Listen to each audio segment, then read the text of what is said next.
타인의 사소한 잘못도 지나치지 않고 시비 걸고 지적하는 까칠한 사람. 꼬투리 잡기 달인을 만난 적 있나요? 아니면 혹시 당신이 그런 사람인가요? 우리는 일상에서 사소한 실수나 작은 잘못을 저지를 때가 있습니다. 하지만 어떤 사람은 사소한 부분조차 그냥 지나치지 못하고 지적하거나 시비를 걸어옵니다. 이런 사람들은 마치 꼬투리 탐지기라도 장착한 듯 사소한 실수 하나도 그냥 지나치지 않습니다. 왜 그렇게 했어? 그건 틀렸어. 같은 말이 일상입니다. 처음엔 단순한 지적이라 생각할 수도 있지만 시간이 지날수록 그들의 태도는 불편함을 넘어 스트레스가 됩니다. 직장에서도, 친구 사이에서도, 가족 간에도 이런 사람들을 마주할 때 우리는 알게 모르게 위축되거나 불필요한 감정을 소모하게 됩니다. 사소한 실수도 용납 못하는 사람, 그들의 속마음에는 어떤 비밀이 숨겨져 있을까요? 감정적으로 맞받아치면 갈등이 커지고 무작정 참고 넘기기엔 속이 답답합니다. 그렇다면 현명하게 대응하는 방법은 무엇일까요? 지금부터 사소한 잘못도 그냥 넘어가지 않는 까칠한 사람과의 관계를 지혜롭게 풀어가는 방법을 알아보겠습니다. 먼저 실생활에서 일어나는 사례를 통해 살펴보겠습니다. 혜진은 남편이 집안일을 도울 때마다 사소한 실수까지도 용납하지 못하는 완벽주의 스타일을 가진 성격의 소유자였습니다. 설거지를 하면 이렇게 하면 물이 여기저기로 막 튀잖아. 깨끗하게 해야지.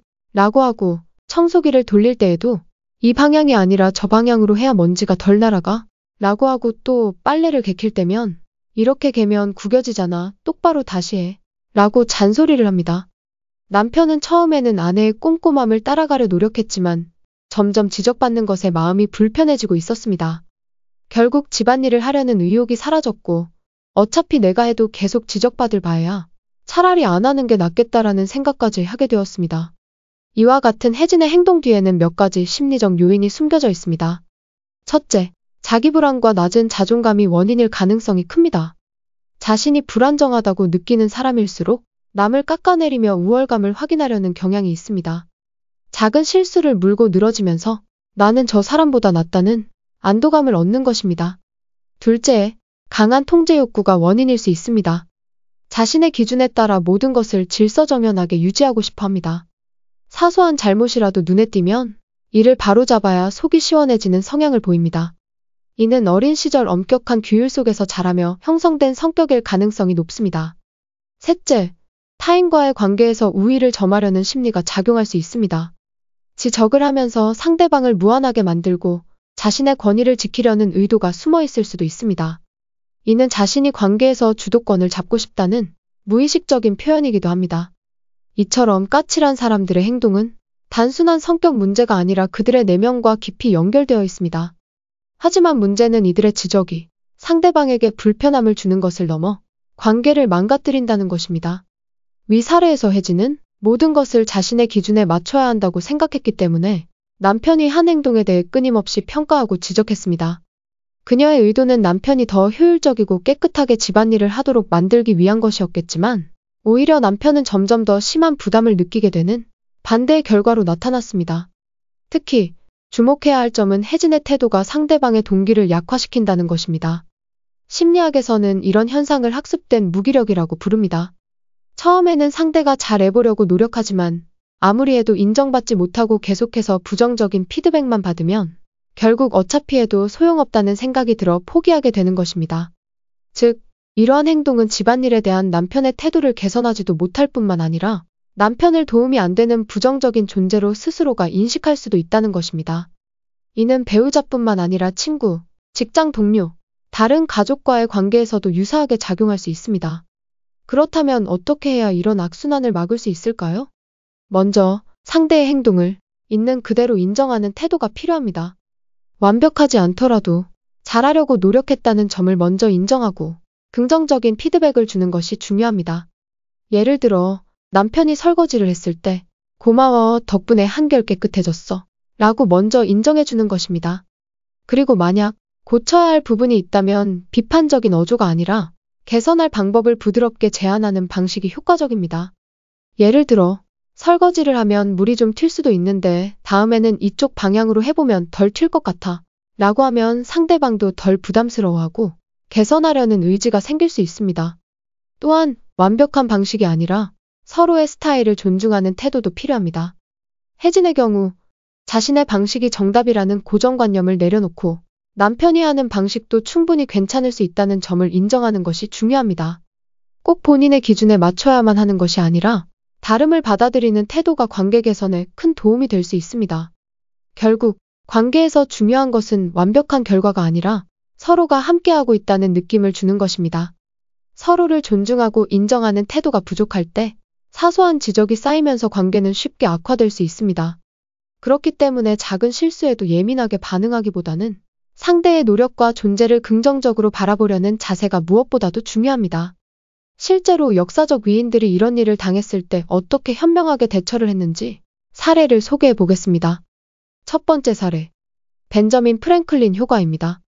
미국의 정치가이자 발명가였던 벤저민 프랭클린은 상대의 공격적인 성향을 다루는 방법을 잘 알고 있는 인물이었습니다. 한 정치인이 그를 끊임없이 비판하며 사사건건 시비를 걸었을 때 프랭클린은 그를 정면으로 반박하거나 무시하는 대신 오히려 그에게 도움을 요청하는 전략을 택했습니다.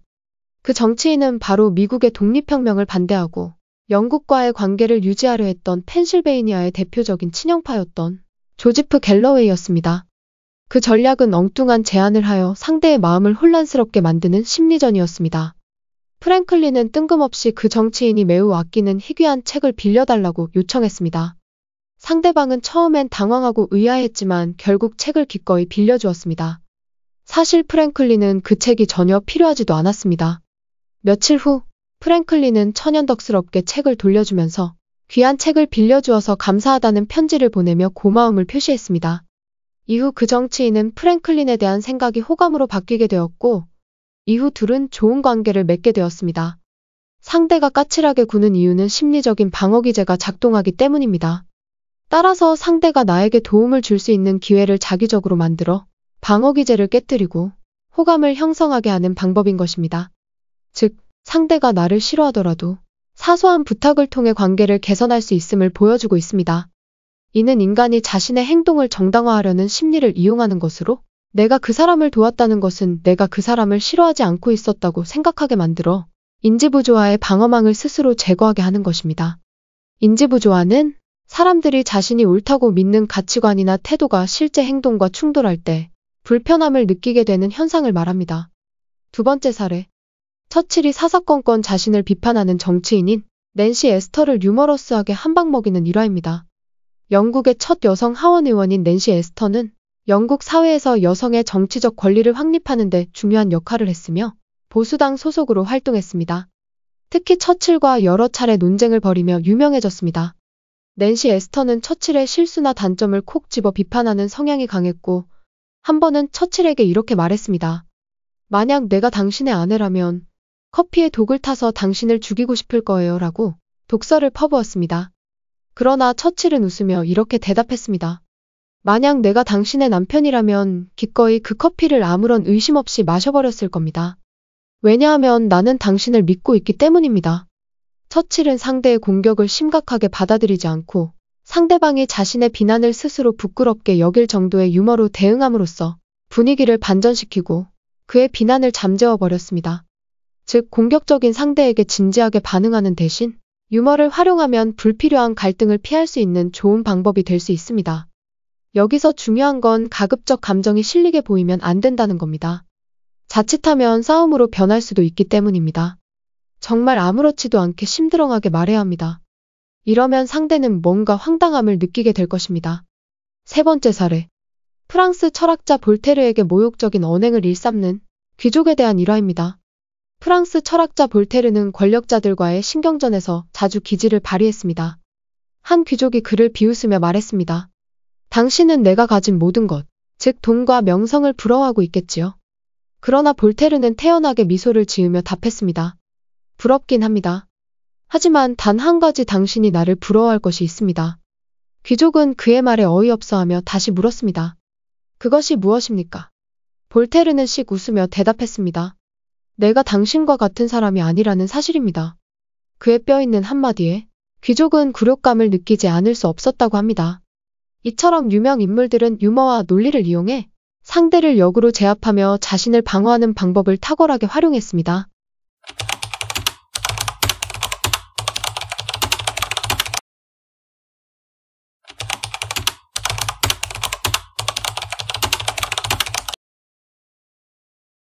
끝까지 시청해주셔서 진심으로 감사드립니다. 댓글을 달아주시고 좋아요, 구독까지 해주신다면 더 좋은 영상으로 보답하겠습니다. 오늘도 편안한 하루가 되시길 바랍니다.